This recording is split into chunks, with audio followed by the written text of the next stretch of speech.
Hi viewers, ఈ వీడియోలో మనం ఎన్బీకే 110 మూవీ గురించి క్రేజీ అప్డేట్ గురించి తెలుసుకోబోతున్నాం. మరి ఆలస్యం చేయకుండా వీడియోలోకి అయితే వెళ్ళిపోదాం. టాలీవుడ్ అగ్ర హీరోల్లో నందమూరి బాలకృష్ణ గారు ఒకరు. ప్రస్తుతం ఆయన బాబీ దర్శకత్వంలో ఓ సినిమాలో నటిస్తున్నారు. ఎన్బీకే 109 అనే వర్కింగ్ టైటిల్తో ఈ సినిమా తెరకెక్కుతుంది. ఇవి కాకుండా వరుసగా సినిమాలు లైనప్లో ఉన్నాయని తెలుస్తుంది. ఈ క్రమంలో బాలకృష్ణ గారికి సంబంధించి ఓ న్యూస్ ఇండస్ట్రీ సర్కిల్స్లో విపరీతంగా వైరల్ అవుతుంది. బాలకృష్ణ గారు ఓ రీమేక్ సినిమాలో నటించనున్నారన్నది ఈ వార్త యొక్క సారాంశం. మలయాళం నటుడు ఫహద్ ఫాజిల్ నటించినటువంటి ఆవిషన్ సినిమాను బాలకృష్ణ గారు రీమేక్ చేయనున్నారని అంటున్నారు.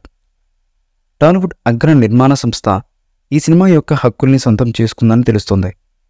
బాలకృష్ణ గారు కూడా ఈ సినిమా చేసేందుకు చాలా ఉత్సాహంగా చూపిస్తున్నారని వార్తలైతే వస్తున్నాయి. దీనిపై అఫీషియల్ న్యూస్ రావాల్సి అయితే ఉంది.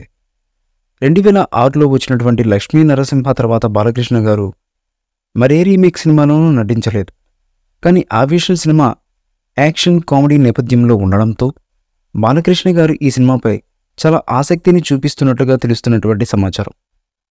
30 కోట్లతో తెరకెక్కినటువంటి ఈ సినిమా మలయాళంలో దాదాపు 150 కోట్లకు పైగా వసూళ్లను చేసింది. అయితే ఈ సినిమా బాలకృష్ణ గారితో తెరకెక్కిస్తే మరెంతటి ఘన విజయాన్ని సాధిస్తుందన్నది చూడాలంటే మరికొంతకాలం వెయిట్ చేయక తప్పదు. ఈ మూవీపై మీ అభిప్రాయాన్ని కామెంట్ బాక్స్లో తెలియజేయండి. ఈ వీడియో మీకు నచ్చితే లైక్ చేయండి, షేర్ చేయండి, కామెంట్ చేయండి. మరిన్ని అప్డేట్స్ కోసం మన ఛానల్ని సబ్స్క్రైబ్ చేయండి. అలాగే పక్కనే ఉన్న గంట సింబల్ని గట్టిగా టంగ్ టంగ్ అని కొట్టేసేయండి.